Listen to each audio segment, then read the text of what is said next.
मुझे जवाब दीजिए, ये जो आतंकवादी है, ये नक्सलवादी है, उनके पास शस्त्र और बारूद कहां से आता है?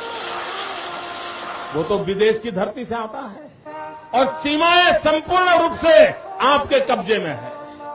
सीमा सुरक्षा बल आपके कब्जे में है। मैंने उनको दूसरा सवाल पूछा। हमने कहा आतंकवादियों के पास धन आता है, हवाले से आता है, पूरा मनी ट्रांजैक्शन का कारोबार भारत सरकार के कब्जे में है, आरबीआई के अंडर में है, बैंकों के माध्यम से होता है।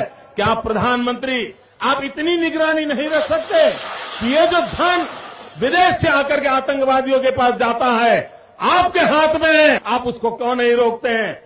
मैंने तीसरा सवाल उनको पूछा कि विदेशों से घुसपैठ ही आते हैं, घुसपैठ ही आतंकवादियों के रूप में आते हैं, आतंकवादी घटनाएं करते हैं, भाग जाते हैं।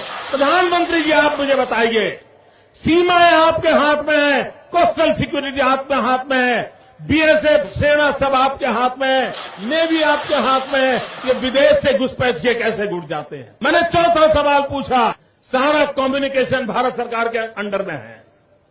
कोई भी अगर टेलीफोन पे बात करता है, ईमेल भेजता है, कोई भी कम्युनिकेशन करता है, भारत सरकार उसको इंटरप्ट कर सकती है, इंटरप्ट कर करके जानकारियां पा सकती है कि आतंकवादी गतिविधि के अंदर कौन सा कम्युनिकेशन चल रहा है और आप उसे रोक सकते हो। मैं पूछना चाहता हूं प्रधानमंत्री जी को, इस विषय में आपने क्या किया है? मैंने पांचवा सवाल उनको पूछा कि आप विदेशों में जो आतंकवादी भाग चुके हैं, जो लोग विदेश में बैठ करके हिंदुस्तान में आतंकवाद की घटनाएं कर रहे हैं, उनको प्रत्यारोपण के द्वारा हिंदुस्तान लाने का हमें अधिकार होता है।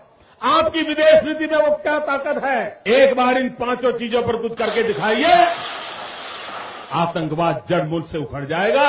राज्यों के अधिकार हथिया करके राजनीति के करने के खेल छोड़ दीजिए। भाइयों बहनों, दिल्ली की सल्तनत के पास मेरे इन सवालों के जवाब नहीं है।